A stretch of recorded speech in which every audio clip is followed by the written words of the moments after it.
दिल्ली धमाके में मारा गया एक कश्मीर का नागरिक 32 वर्षीय बिलाल अहमद सांगू आज गांदरबल में बाबा नगरी अपने गांव में सपुर्दे खाक हो गया। और इसी के साथ सपुर्दे खाक हो गए कई सपने। इसी के साथ सपुर्दे खाक हो गए वो सपने जो एक परिवार ने देखे थे अपने बेटे को आगे बढ़ाने के। इसी के साथ सपुर्दे खाक हो गए वो परिवार के अरमां कि हमारा बेटा बड़े शहर में काम कर रहा है, कुछ कमाएगा, परिवार की हालत भी बेहतर होगी, उसकी शादी करेंगे और उसके बाद उसका परिवार होगा। गांव से उठकर बड़े शहर में जाना हर किसी का सपना होता है। और खास तौर पे कश्मीर के दूर दराज पहाड़ी गांव से निकलकर बिलाल सांगू 16 वर्ष पहले दिल्ली पहुंचा तो लाल किले के सामने चांदनी चौक में लेबर का काम करने लगा।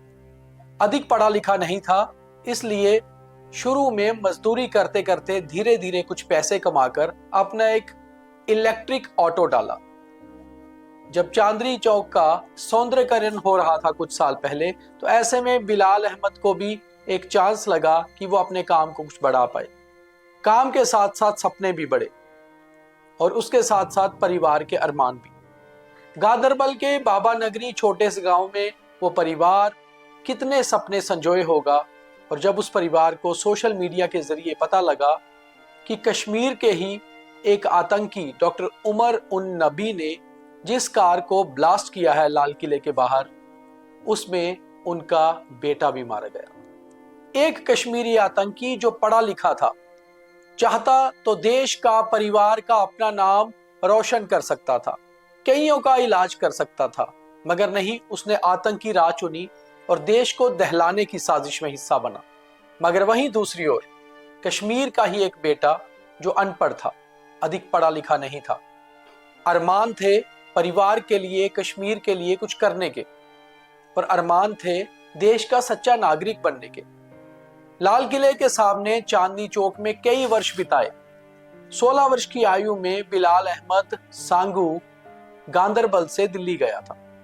16 साल दिल्ली के उसी चांदनी चौक के आसपास रहा, मगर कभी भी मन में या दिमाग में यह नहीं आया कि देश के खिलाफ जाना है। तो फिर जब हम कहते हैं कि आतंक और बंदूक वो लोग उठाते हैं जो पढ़ते लिखते नहीं, तो कहीं ना कहीं ये बात गलत है।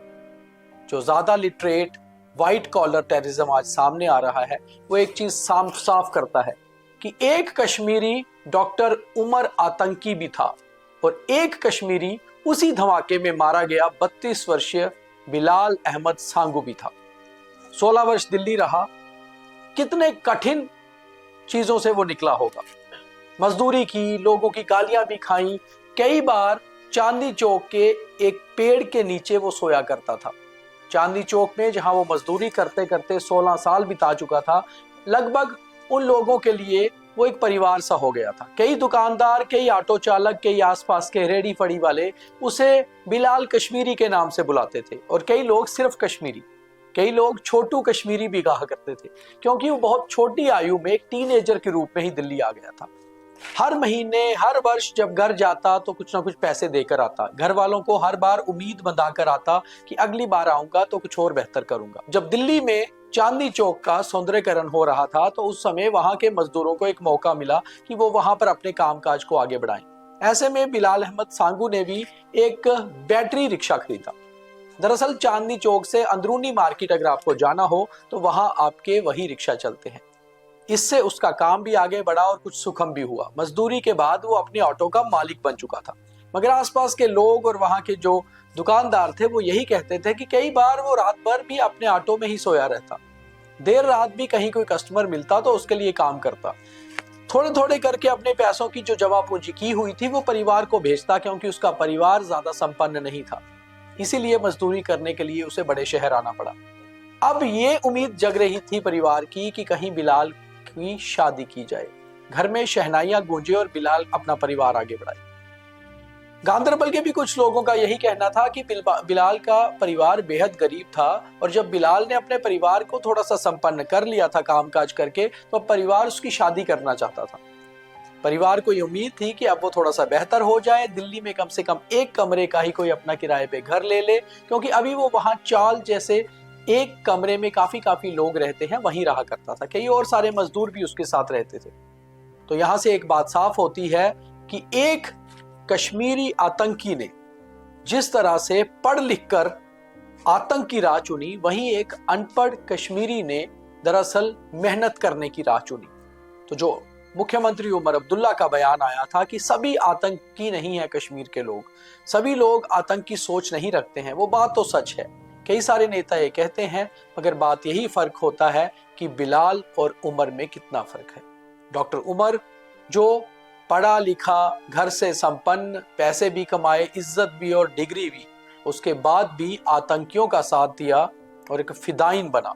और वहीं बिलाल अहमद सांगू जो बिल्कुल अनपढ़, 16 वर्ष की आयु से घर से निकलना पड़ा काम करने के लिए, उसने कभी देशद्रोह की राह नहीं चुनी, उसने कभी पत्थर नहीं उठाया, हथियार तो दूर की बात है।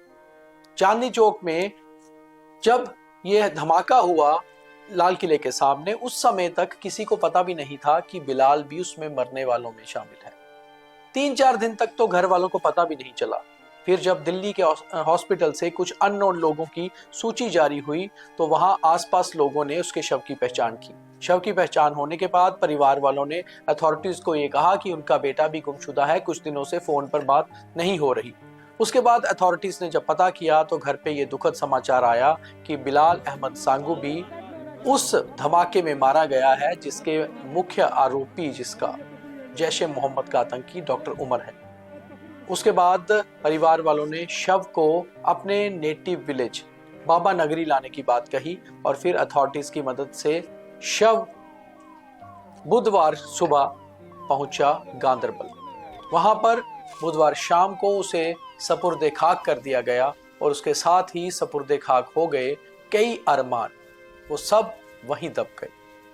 तो इस कहानी से आपको क्या पता चलता है?